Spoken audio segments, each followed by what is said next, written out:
अस्सलाम वालेकुम my YouTube family, कैसे हैं आप सब। उम्मीद करती हूँ सब खैरियत से होंगे। अल्हम्दुलिल्लाह मैं भी बिल्कुल ठीक ठाक हूँ। आज मैं आपके लिए बहुत ही ज़बरदस्त सी एक केक की रेसिपी लेके आई हूँ जिसको ड्राई फ्रूट केक कहते हैं।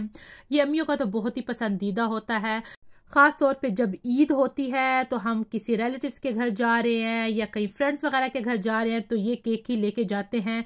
तो आपको भी अपना जो है वो बचपन याद आ गया होगा। तो चले चलते हैं, रेसिपी को स्टार्ट करते हैं।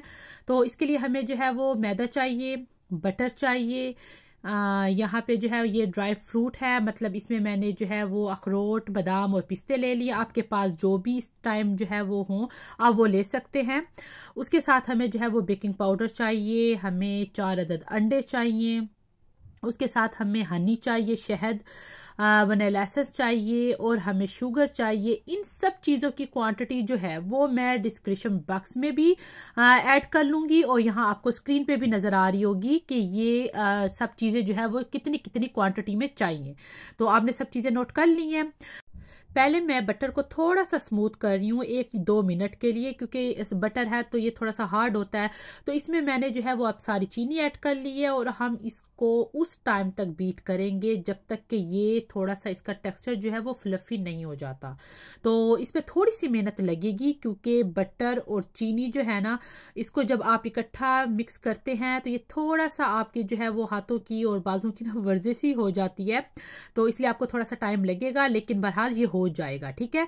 तो आपने जो है वो इसको अच्छी तरह से मिक्स करना है और फिर आपने साथ साथ इस तरह स्पैचुला से जो साइडों पे है उसको इकट्ठा करना है दरमियान में और फिर से बीट करना है, ताकि जो साइडों पे हमारा बटर और चीनी है तो वो भी अच्छी तरह से फ्लफी हो जाए। तो आपने उस टाइम तक इसको बीट करते रहना है जब तक कि ये अच्छी तरह से फ्लफी ना हो जाए। आपको 6 से 7 मिनट लगेंगे। आप जब देखेंगे कि आपकी चीनी अच्छी तरह से, ये देखें कि इसके अंदर बटर के अंदर मिक्स हो चुकी है, तो फिर आपने क्या करना है कि आपने एक एक करके अंडा डालना है। सारे अंडे इकट्ठे नहीं डालने, एक अंडा डालना है, उसको कम से कम 30 सेकंड तक बीट करना है, ठीक है। और फिर आपने 30 सेकंड के बाद फिर एक और अंडा डालना है। इस तरह 1 बाय 1 करके ही आपने करना है।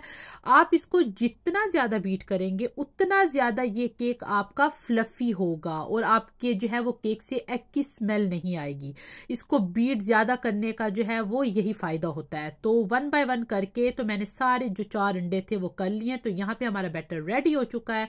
अब जो मैंने मैदा था, ये 200 ग्राम मैदा है, तो ये मैंने इसके अंदर डाल लिया। उसके बाद जो हमारे पास ड्राई फ्रूट था, जो ये सारे के सारा बादाम और जो वॉलनट और पिस्ते वगैरह सारे वो, और बेकिंग पाउडर, ये करके तो हमने इसको अच्छी तरह से मिक्स कर लेना है। अब ये देखें कि आराम आराम से आपने मिक्स करना है, कोई ज़्यादा तेज़ी करने की ज़रूरत नहीं है। आराम आराम से जितना आप काम करेंगे तो उतना ही ये जो है वो अच्छी तरह से हो जाएगा। और आपने केक बनाने से पहले 2 काम तो पहले कर लेने हैं, पैन को भी रेडी कर लेना है, ग्रीस कर लेना है और ओवन को भी प्री हीट के लिए रख देना है। ये 2 काम आपने सबसे पहले करने हैं और फिर आपने केक का जो है ये मिक्सचर रेडी करना है, ठीक है। तो यहाँ पे ये देखें कि ये मैं अच्छी तरह से मिक्स कर रही हूँ। अब जब ये मिक्स हो गया तो जो हमारे पास हनी था, 50 ग्राम ये हनी जो है मैं अब इसको मिक्स कर लूँगी। अच्छा, हनी का फ़ायदा ये है कि इससे आपका केक इतना सॉफ्ट होता है, इतना मॉइस्ट होता है कि मतलब कि आप बाइट करोगे तो ऐसे जैसे मुंह में ना घुल जाता है। तो हनी से ये फ़ायदा होता है, ठीक है। तो इसके अंदर मैंने 50 ग्राम हनी डाल ली है और अब मैं एंड में जो है इसके अंदर वनीला एसेंस जो है वो 1 टीस्पून के बराबर वो डाल लूँगी और बस इसको हमने अच्छी तरह से एक दफ़ा और मिक्स कर लेना है और हमारा बैटर जो है वो बिल्कुल रेडी हो चुका है बेक होने के लिए। तो मैंने पैन जो है वो पहले ही ग्रीस कर लिया था। मैंने आपको पहले बताया कि ये 2 काम आप जो है वो हमेशा जो भी बेकिंग करते हैं उनको पहले करना चाहिए। तो यहाँ पे ये मिक्स करने के बाद मैं इसको अपने जो है वो केक जो टिन है उसके अंदर जो है वो सारे के सारे मिक्सर को उसके अंदर ऐड कर लूँगी। यहाँ पे देखें कि ये मैंने टिन ले लिया और अपना सारा मिक्सर इसके अंदर मैं डाल रही हूँ और उसके बाद इसको मैं जो है वो लेवल कर लूँगी ताकि हर तरफ से जो है वो बिल्कुल लेवल ही हो आपका केक। ये मिक्सर जो है वो दूसरे केक की निस्बत ना थोड़ा सा थिक होता है। जो हम वैसे फ्रेश क्रीम केक बनाते हैं ना तो उसका मिक्सर इतना थिक नहीं होता, ये थिक होता है। तो आपको इसको लेवल करना होगा। और यहाँ पे देखें कि हमारे जो है वो ओवन की जो हीट है वो मुकम्मल हो चुकी है, वो निशान आपको नज़र नहीं आ रहा प्री हीट वाला। तो बस अब मैं इसके अंदर जो है वो इसको रख लूँगी। इसको आपने जो है वो 160 पे 35 to 40 मिनट्स के अंदर जो है वो ये बेक हो जाएगा। यहाँ पे मेरा केक जो है वो बेक तो हो चुका है, लेकिन अभी मैं इसको ढक के रख दूंगी जब तक ये रूम टेम्परेचर पे नहीं आ जाता। इसको आप कवर करके रख दें, इससे जो है वो आपका केक जो है वो बिल्कुल सेट हो जाता है। यहाँ पे जो है वो हम अब ग्लेज बनाएंगे। मेरी आपने अगर पहले वीडियो देखी है उसमें मैंने आपको बताया है कि जो बेकरी वाले वगैरह होते हैं तो उनके पास तो ग्लेस होती है, क्योंकि उनका तो रोज़ का काम होता है केक वगैरह बनाना। तो क्योंकि हम तो घर में बना रहे हैं तो हमारे पास ग्लेस नहीं है, तो हम इसको कैसे बनाएंगे। तो हमने जो है वो अपनी पसंदीदा कोई भी जैम, आपको जिसका फ्लेवर अच्छा लगता है वो ले लेना है, और उसके अंदर जो है वो 3 to 4 टेबलस्पून पानी ले लेना है, और आपने इसको पकाना है ताकि जो जैम है और पानी है वो मिक्स हो जाए। और ये आपका ये देखें ग्लेस जो है वो रेडी हो चुका है। तो अब हम इस ग्लेस को सारे के सारे अपने केक के ऊपर डालेंगे। देखें आपको धुआं नजर आ रहा होगा कि ये इतना गर्म है, तो इसलिए अपना हाथ का जो है वो ख्याल रखना है। तो हमने अच्छी तरह से केक के ऊपर भी लगाना है और साइडों पे भी लगाना है। हमने साइडों पे इसलिए लगाना है क्योंकि हम इसको बिल्कुल बाहर जो बाजार वाला लुक देंगे, बेकरी वाला लुक देंगे कि हम जब बाहर से लेके आते हैं तो वो कैसा होता है। तो इसलिए आपने साइडों पे भी लगाना है। मैं आपको सारा का सारा दिखाती हूँ। आपने फिर जो है वो नाइफ की मदद से इसको फैला लेना है, साइडों पे भी फैला लेना है और ऊपर भी फैला लेना है। तो अच्छी तरह से जो है वो इसको फैलाने के बाद अब हम जो है वो इसको करेंगे डेकोरेट। ठीक है, तो जिस तरह मैं डेकोरेट कर रही हूँ आपने बिल्कुल ऐसे करना है ना। तो मैं कहती हूँ कि अगर आप ये किसी के घर भी लेके जाएंगे या आपने अपने मेहमानों के सामने ये पेश करना है या सिर्फ घर वालों को ही खिलाना है, तो मैं कहती हूँ आपकी वाह वाह हो जाएगी। ये केक जब आप बनाएंगे ये इतना ज़बरदस्त बनता है, इतना ज़बरदस्त कि आप जो है वो हमेशा यही केक बनाएंगे। ये केक जब भी मैं बनाती हूँ ना तो मुझे वो टाइम याद आ जाता है जब मैं पाकिस्तान में थी।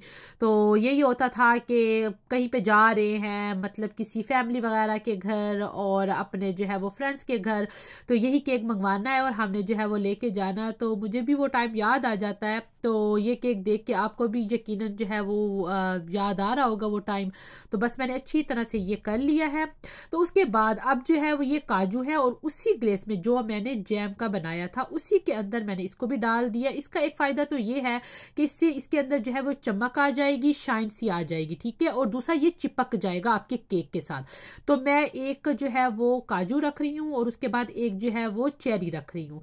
आपकी मर्जी है, आपने जो ड्राई फ्रूट यूज़ करना है आप अपनी मर्जी से वो यूज़ कर सकते हैं। मेरे पास अभी जो फ्रूट था मैं वही यूज़ कर रही हूँ, आपके पास जो हो आप वो यूज़ करें।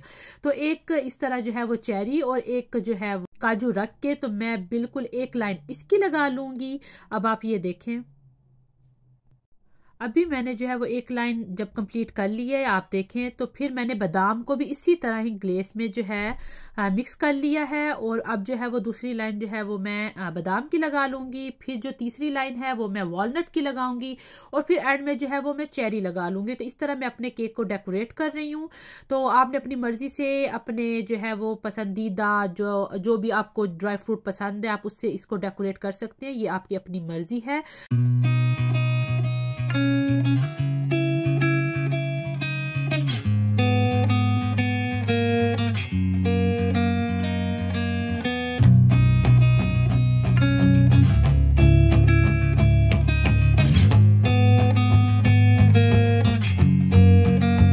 ये देखिए कि हमारा माशाल्लाह से माशाल्लाह इतना प्यारा जो है वो केक डेकोरेट हो चुका है कि देख के भी ना बंदे को मज़ा आ रहा है। तो आपको यकीनन बहुत ही अच्छा लगा होगा। तो अब यहाँ पे देखें कि मैंने जो साइडों पे आपको कहा था कि ग्लेस लगानी है वो भी इसलिए कि मैंने एक पेपर जिसको आप बटर पेपर कह लें, वाइट पेपर कह लें, वो उसी साइज़ का कट करके तो मैंने यहाँ पे जो है वो उसको भी चिपका दिया, क्योंकि हमने प्रॉपर वही काम करना है जो कि जैसे हम बाहर से लेके आते हैं। अगर आप ये किसी को पेश करना है, किसी के घर देना है या कोई आपके घर गेस्ट आ रहे हैं तो उनके आगे अगर आप रखें तो बिल्कुल इसकी प्रेजेंटेशन बिल्कुल वैसी ही होनी चाहिए जैसे कि हम बाहर से लेके आते हैं। उम्मीद करती हूँ कि ये ज़बरदस्त सी रेसिपी जो है वो आपको पसंद आई होगी। अगर पसंद आई है तो फिर इसको लाइक और शेयर ज़रूर कीजिए और कमेंट सेक्शन में मुझे बताइए कि आपको ये रेसिपी कैसी लगी है। जो लोग मेरे चैनल पे नए हैं तो प्लीज़ वो जाने से पहले सब्सक्राइब ज़रूर कर दें। तो अपना ख्याल रखिएगा और मुझे भी अपनी दुआओं में याद रखिएगा। मिलते हैं आपसे इसी तरह की एक और ज़बरदस्त रेसिपी के साथ। अल्लाह हाफ़िज़।